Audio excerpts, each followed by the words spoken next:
Bonjour, je suis Hakim Na'alam et je vous propose ma chronique du samedi 9 mars 2024. Elle s'intitule Heureux ceux qui rencontrent la foi. Moment pénible pour le livre saint des musulmans.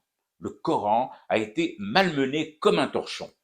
Il y a à peine 3 jours, j'évoquais ici même le Mashaf offert par un journaliste au tout nouveau coach des Verts à l'issue de la première conférence de presse de Vladimir Petkovic. Un instant de sport qui a failli virer au baptême forcé et à la conversion bleddo. Et voilà, il a suffi que j'évoque à l'instant le mot conversion pour que mes yeux tombent, il l'avait bien cherché, sur cette information stupéfiante. Une passagère qui se fait choper à l'aéroport international d'Alger avec 15 000 euros dissimulés dans quoi, je vous le demande, dans un exemplaire du Coran. Ben voyons. Et il faut voir comment elle les avait disposés, les bifetons. Vous croyez que la dame a fait comme dans les films, creusant les pages centrales pour transformer le livre en petit coffre? Que nenni, trop classique, cliché même. Et puis, ça aurait été un outrage. A'oudou billah. Non, elle a dispatché sa liasse de 15 000 euros en petites coupures aux différentes sourates. Oui, oui, oui, comme des marque-pages. Visiblement, ça a dû meugler aux oreilles des douaniers au chapitre Surat al-Baqarah.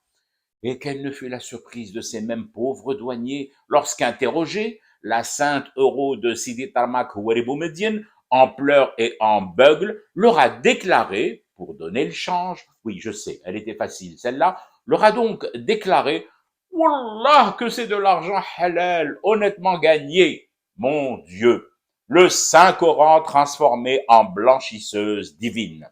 L'histoire, cette histoire parallèle, comme dirait un pote qui fait vigile au square pour Saïd, ne dit pas si les billets de 200 euros avaient du poil au menton et si ceux de 50 fleuraient le musc. Mais ne soyons pas trop durs avec cette nouvelle forme de transfert de devises par mule et texte divin. Ne rions surtout pas des mules. L'âne Yafour est encore dans les mémoires. Mule, âne ou bouraq? Cette question, la dame indélicate aura, je suppose, tout le temps de se la poser, pour peu qu'on lui restitue le Saint-Coran et qu'elle en fasse un autre usage, un meilleur usage. Je lui conseille alors de recourir à un genre de marque-page, disons, différent. Bon, maintenant, si elle tient à garder l'esprit, la lettre et le format, elle pourra alors juste changer de monnaie. Le dinar pour marquer la progression en lecture, c'est bien aussi. Pour une fois que la cote du dinar grimpera chapitre après chapitre, nous n'allons tout de même pas nous plaindre. Sera-t-elle plus apaisée une fois arrivée au dernier verset du Coran, le 2281e?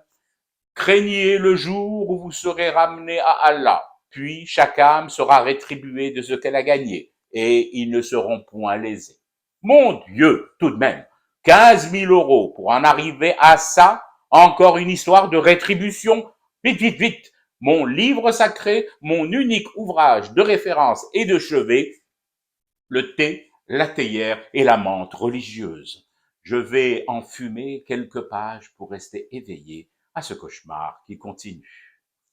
C'était Hakim Na'alam, je vous retrouve demain pour une autre chronique et une autre façon de dire son amour à l'Algérie.